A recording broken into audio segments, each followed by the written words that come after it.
Hello, c'est Greg.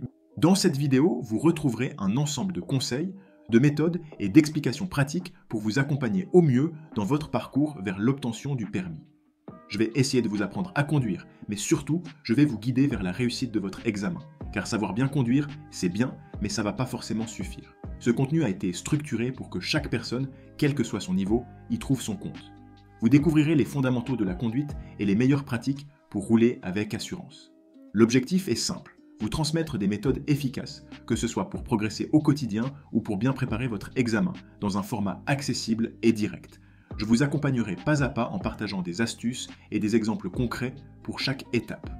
Nous passerons ensemble par une série de parties théoriques, puis par des parties pratiques illustrées d'images réelles sur la route. Mais retenez que pour une progression optimale, il vous faudra conduire le plus possible, en appliquant dès votre première heure de conduite les bons réflexes. Bien préparer chaque étape vous rendra plus serein et vous aidera à développer des réflexes positifs dès vos premières expériences de conduite. La vidéo sera dense avec beaucoup d'informations, donc n'hésitez pas à faire pause, à revenir plus tard et à regarder en vitesse accélérée si besoin. Donc conduisez le plus possible et efficacement en appliquant dès votre première heure de conduite les bons réflexes. Il est important de noter que cette vidéo a été conçue pour être accessible à toutes et tous, que vous soyez en France, en Suisse ou ailleurs. Pour cela, certains éléments spécifiques aux réglementations locales ont été adaptés afin de vous fournir des explications universelles. Ne vous inquiétez donc pas si certains sujets peuvent faire référence à la réglementation d'un autre pays. Dans tous les cas, restez attentif aux nuances indiquées pour bien comprendre ce qui est applicable chez vous et en cas de doute, demandez toujours à votre moniteur. La réglementation étant un sujet vivant et en constante évolution, prenez toujours du recul avant d'appliquer ce que vous entendrez. Enfin, afin de compléter au mieux votre apprentissage, sachez que certaines sections plus générales, en fin de vidéo, vous apporteront des conseils sur le stress, la courtoisie au volant ou encore des réflexions sur la conduite écologique. J'espère que ce contenu vous apportera de nombreuses clés pour progresser en confiance et en sécurité sur la route. Voilà, je crois que j'ai tout dit. J'espère que vous allez apprendre plein de choses. À tout de suite.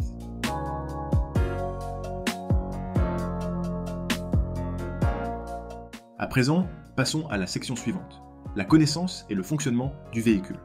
Comprendre le fonctionnement de votre véhicule est essentiel pour une conduite sûre et efficace. Cette connaissance vous permet d'anticiper les réactions de la voiture et de réagir adéquatement en cas de situation imprévue. Le moteur est le cœur de votre véhicule. Il convertit l'énergie du carburant en énergie mécanique, entraînant ainsi les roues. Les moteurs peuvent être à combustion interne, essence ou diesel, ou électrique. Chaque type a ses spécificités en termes de performance et d'entretien. La transmission est le système qui transfère la puissance du moteur aux roues. Elle comprend la boîte de vitesse, qui adapte la puissance en fonction de la vitesse et des conditions de conduite, et l'embrayage, qui permet de changer de rapport en déconnectant temporairement le moteur des roues. Une maîtrise de la transmission est cruciale pour une conduite fluide et économique. Le système de freinage est composé des freins à disque ou à tambour actionnés par la pédale de frein. Il est assisté par des systèmes tels que l'ABS, système anti-blocage des roues, et l'ESP, programme électronique de stabilité, qui améliore la sécurité en empêchant le blocage des roues et en maintenant la trajectoire du véhicule. Une connaissance approfondie de ces systèmes vous aidera à réagir efficacement lors de freinage d'urgence. Le système de direction vous permet de contrôler la trajectoire du véhicule. Il est souvent assisté par une direction assistée hydraulique ou électrique, facilitant les manœuvres, notamment à basse vitesse. Une bonne compréhension de ce système est essentielle pour assurer une conduite précise et sécurisée. Le tableau de bord fournit des informations cruciales sur l'état du véhicule. Il affiche la vitesse, le régime moteur, le niveau de carburant et divers voyants d'alerte.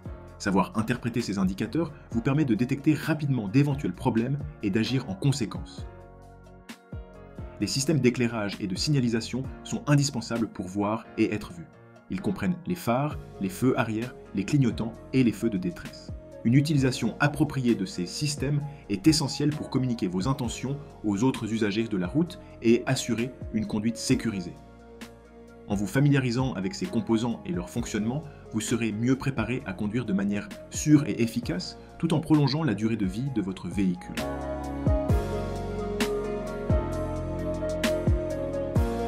À présent, passons à la section suivante, l'installation au poste de conduite.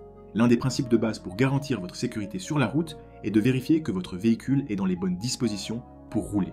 Avant de s'installer au poste de conduite, il est essentiel de prendre quelques secondes pour contrôler votre véhicule de l'extérieur. Ce contrôle ne prend que quelques secondes, mais il peut éviter bien des ennuis, comme une panne due à une fuite d'huile ou un arrêt imprévu pour un pneu crevé. La première étape de ce contrôle consiste à vérifier visuellement que les pneus ne sont pas crevés. Ensuite, prenez un moment pour vous pencher et vous assurer qu'il n'y a ni fuite ni obstacle sous le véhicule. Après cette vérification, assurez-vous qu'il n'y a aucun obstacle autour du véhicule, comme un objet, un animal ou même un enfant qui pourrait se trouver juste devant ou derrière votre voiture. Enfin, faites un tour rapide pour vous assurer que les fenêtres sont bien fermées, que le couvercle du réservoir d'essence est en place et que les essuie-glaces ne sont pas relevés. Pour les feux, il n'est pas nécessaire de les vérifier à chaque fois que vous prenez le volant, mais gardez l'habitude de vérifier leur fonctionnement en observant les reflets sur les voitures devant vous ou sur les murs autour. Profitez des moments où vous êtes arrêté pour vous assurer que les feux de freinage, les clignotants ou les feux de position fonctionnent correctement. Une fois par mois, prenez le temps de faire un contrôle complet de tous vos feux pour une sécurité optimale. Une fois ces vérifications faites, installez-vous dans le véhicule et passez aux ajustements nécessaires pour une conduite confortable et sécurisée. Commencez par ajuster le siège en vérifiant la distance par rapport aux pédales. Assurez-vous que votre siège est positionné de façon à ce que vos jambes soient légèrement fléchies lorsque vous appuyez sur les pédales. Cela vous permettra de contrôler la force appliquée aux pédales sans avoir les jambes complètement tendues ni trop pliées. Vérifiez également qu'aucun objet, comme un tapis mal positionné, ne gêne vos mouvements sous les pédales. Ensuite, réglez la hauteur du siège pour que vos yeux soient alignés avec le milieu du pare-brise. Cette position vous garantit une vue dégagée sur la route et le tableau de bord, même si certaines parties du véhicule, comme le capot ou les montants du pare-brise, peuvent légèrement limiter la vision. Puis, ajustez le dossier de façon à être bien droit. Sans pour autant être à un angle de 90 degrés, une position confortable et droite vous permettra de rester concentré et réactif au volant, en évitant les postures trop détendues qui pourraient être dangereuses en cas de freinage ou de manœuvre brusque. Une fois le siège ajusté, passez à l'appui-tête. Celui-ci doit être positionné de manière à ce que son sommet soit aligné avec le haut de votre tête pour protéger efficacement votre cou et votre tête en cas de choc arrière. Assurez-vous que l'appui-tête est bien ajusté et qu'il est facile à régler, car cela peut varier d'un modèle de voiture à l'autre. Ensuite, occupez-vous du volant, qui doit être ajusté de façon à offrir une vue dégagée du tableau de bord et un accès facile aux commandes comme les clignotants. Lorsque vous êtes correctement installé, vos poignets doivent pouvoir reposer sur le haut du volant avec les bras tendus, mais pas trop pour que vos bras soient légèrement fléchis lorsque vous tenez le volant. Gardez les mains dans une position de sécurité, idéalement à 10h10 ou 9h15, ce qui vous donnera le meilleur contrôle de la direction. Après le volant, réglez les rétroviseurs pour qu'ils vous donnent une vision optimale de l'environnement extérieur. Le rétroviseur intérieur doit vous permettre de voir toute la lunette arrière. Pour les rétroviseurs latéraux, assurez-vous d'avoir une vue d'ensemble qui couvre les angles morts, tout en gardant une petite portion de votre véhicule visible pour vous repérer. Évitez de les orienter trop vers le sol ou le ciel. Trouvez un juste milieu pour une vision équilibrée de la route derrière vous. Enfin, attachez votre ceinture de sécurité en veillant à ce qu'elle soit bien positionnée. La sangle doit passer par-dessus votre clavicule et être bien à plat, sans torsion. Elle doit également passer au niveau de votre épaule, sans toucher le cou. Pour les passagers, notamment pour les femmes enceintes, la sangle abdominale doit être placée aussi bas que possible sous l'abdomen, et la sangle diagonale doit passer entre les seins pour éviter toute pression inutile sur l'abdomen. Après avoir mis le contact, vérifiez rapidement que les voyants du tableau de bord n'indiquent aucun problème, comme une porte mal fermée.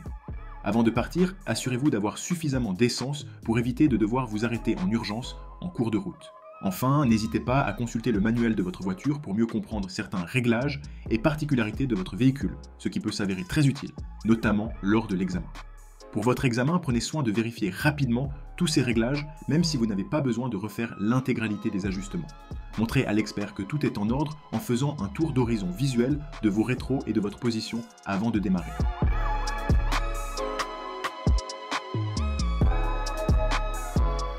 À présent, passons à la section sur les angles morts, un élément crucial pour garantir votre sécurité sur la route.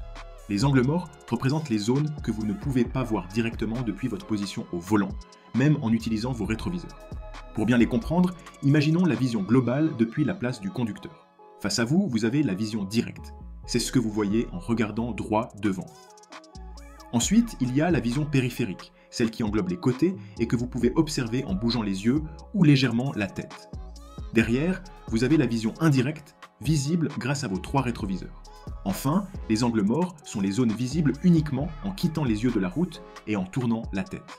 En plus de ces angles morts, il existe aussi des zones complètement invisibles juste devant et derrière votre véhicule. Ce sont des points importants à vérifier, surtout avant d'entrer dans votre véhicule, pour éviter tout obstacle inattendu comme un animal ou un objet. Par exemple, même si la voiture semble dégagée, un obstacle pourrait être dissimulé dans un angle mort. Prenez donc toujours l'habitude de vérifier vos angles morts avant de démarrer, car ils peuvent cacher des dangers. Il est aussi essentiel de noter que certains véhicules sont équipés de détecteurs d'angles morts, mais ces dispositifs ne remplacent pas une vérification manuelle complète. Ces détecteurs sont parfois imprécis ou peuvent manquer certains obstacles, donc ne vous y fiez jamais complètement. Faites toujours un contrôle visuel en tournant la tête pour avoir la certitude que tout est dégagé avant de changer de voie ou de tourner.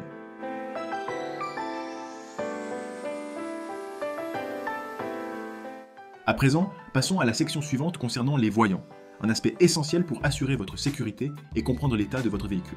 Après avoir mis le contact, certains voyants s'allument brièvement en rouge avant de s'éteindre.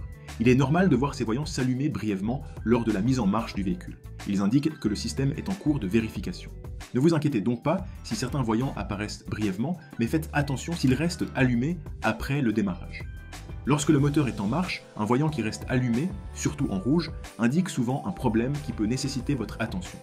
Par exemple, un voyant rouge indiquant une porte mal fermée doit vous alerter immédiatement, car il signale un risque potentiel pour la sécurité. Si un voyant inhabituel persiste après le démarrage, il est conseillé de consulter le manuel du véhicule pour obtenir plus de précision sur sa signification. En cas de doute, ou si un voyant persiste, il est préférable de vérifier auprès d'un professionnel pour déterminer si une intervention est nécessaire.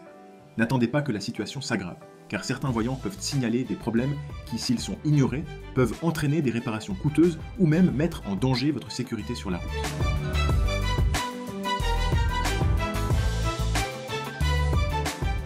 À présent, passons à la section sur la boîte de vitesse, un élément essentiel pour une conduite fluide et maîtrisée.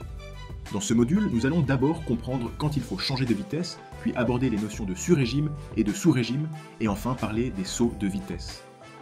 Une des questions que l'on se pose souvent en débutant est « quand dois-je changer de vitesse ?» Bien qu'il existe plusieurs possibilités, la meilleure méthode reste de se fier au bruit du moteur. Avec le temps, cela devient une habitude. Changer les vitesses en se basant sur une certaine vitesse ou sur le régime moteur, souvent conseillé autour de 2000-2500 tours pour monter les vitesses et 1000-1500 tours pour rétrograder, n'est pas toujours optimal. Les situations varient, comme lors d'une montée ou d'une descente, et cela vous oblige aussi à regarder le compteur, détournant ainsi vos yeux de la route. Apprenez donc à changer de vitesse grâce au bruit, cela viendra naturellement avec la pratique. Ensuite, il est essentiel de comprendre que plus la vitesse de la boîte est basse, plus vous aurez de puissance pour accélérer. C'est pour cette raison que si vous roulez à 80 km/h et que vous devez dépasser un véhicule, il est souvent préférable de rétrograder pour obtenir un surcroît de puissance. Vous entrez alors en sur-régime, ce qui se traduit par un moteur qui crie. A l'inverse, le sous-régime se produit lorsque le véhicule est sur un rapport trop élevé pour sa vitesse actuelle. Cela entraîne une perte de puissance, une accélération lente et dans certains cas peut même faire caler le moteur. Il est important de savoir que le sur-régime et le sous-régime ne sont pas bons pour votre véhicule sur le long terme. En effet, ces régimes extrêmes augmentent la consommation de carburant, polluent davantage, et en cas d'utilisation prolongée, ils peuvent user le moteur et causer des pannes. Il faut donc éviter ces régimes de manière excessive et prolongée. Cependant, certaines situations comme les dépassements, les montées, les ralentissements brusques ou la conduite sur neige peuvent rendre ces régimes inévitables. Tant que vous ne les prolongez pas, cela ne pose pas de problème. En ce qui concerne la boîte de vitesse elle-même, il n'existe pas de boîte universelle. Certaines voitures ont 5 rapports, d'autres en ont 6, et le passage à la marche arrière peut varier d'un modèle à l'autre. Pour l'enclencher, vous pourriez devoir la glisser comme une vitesse normale, appuyer dessus ou soulever un petit anneau. En général, chaque vitesse correspond à un usage spécifique. La première est réservée au démarrage et aux situations de circulation ralentie. La deuxième s'utilise pour prendre de la vitesse après le démarrage ou pour des petits dépassements. La troisième et la quatrième servent souvent de vitesse de croisière en ville, entre 50 et 80 km/h. La cinquième et la sixième, pour les véhicules qui en sont équipés, sont des rapports de croisière adaptés aux routes rapides et aux autoroutes, mais ils offrent moins de puissance pour des accélérations rapides. Concernant les sauts de vitesse, ils peuvent parfois être bénéfiques pour limiter l'usure de la boîte de vitesse, notamment lors des rétrogradations en sortie d'autoroute. Par exemple, passer de la 5e à la 3e lorsque vous réduisez rapidement de 130 à 50 km/h permet de protéger la mécanique. Cependant, pour les conducteurs débutants, sauter des vitesses peut s'avérer risqué car cela augmente les chances d'erreur, comme un passage involontaire de la 5e à la 1re, ce qui peut endommager le moteur. En montée de rapport, mieux vaut éviter de sauter une vitesse, car cela pourrait entraîner un sur-régime. Enfin, pour changer de vitesse en douceur, ne forcez jamais sur le levier. Si le passage bloque, cela signifie probablement que l'embrayage n'est pas complètement enfoncé ou que la boîte de vitesse pourrait nécessiter une révision. Prenez l'habitude de passer les vitesses sans quitter les yeux de la route dès vos premières heures de conduite, cela deviendra une seconde nature.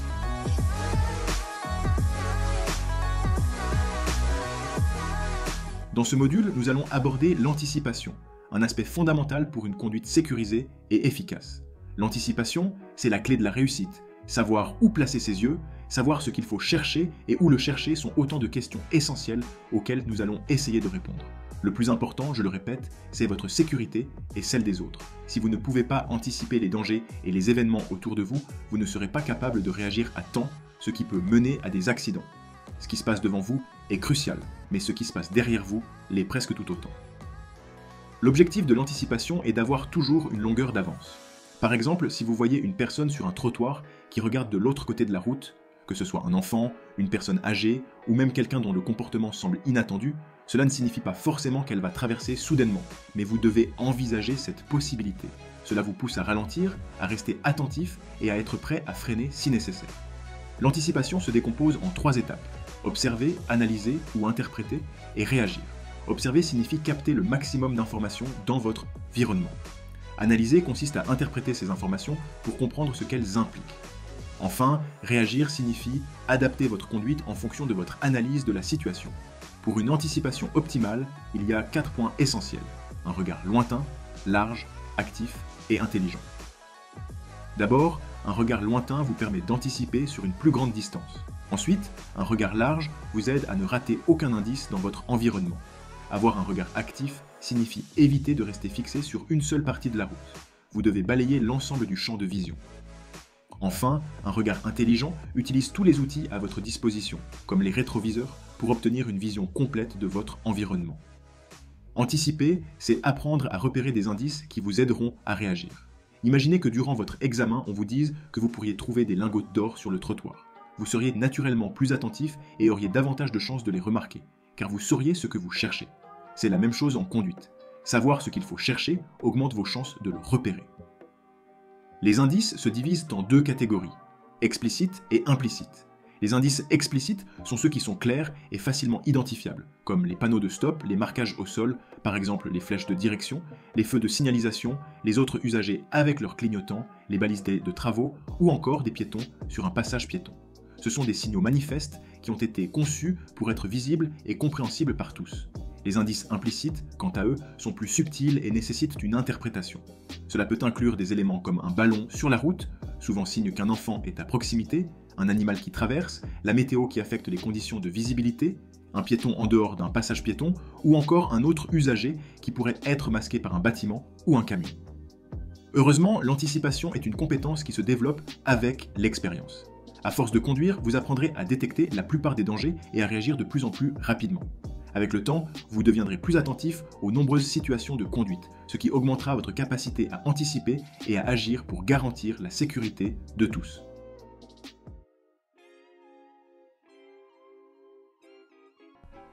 Par exemple, ici, un véhicule souhaite sortir. Je ralentis et me tiens prêt à freiner si besoin. Dans ce cas, il repart en avant, je peux donc continuer ma route.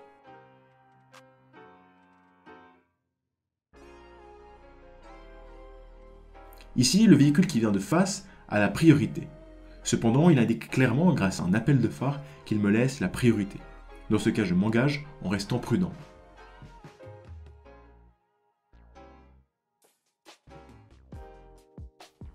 Dans cette situation, une personne est sur la route et de dos. Elle est proche d'un passage piéton et je ne connais pas ses intentions. De plus, la présence d'un animal doit me pousser à ralentir davantage. Je ralentis donc fortement et m'apprête à m'arrêter si nécessaire.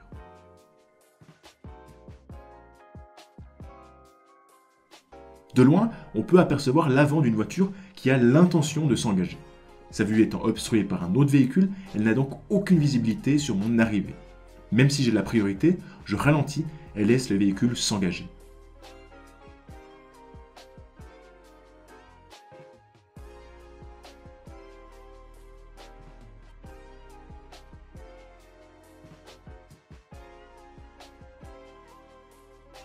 Depuis mon véhicule, je peux voir deux piétons très proches d'un passage piéton. Ne connaissant pas leurs intentions et s'ils veulent traverser, je ralentis et étudie attentivement leur direction. Ici, pas de souci, ils continuent tout droit. Je peux faire de même.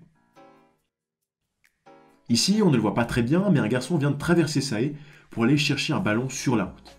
Ne voyant clairement pas où se situe le ballon, je ralentis en suffisance et suis prêt à m'arrêter en cas de besoin.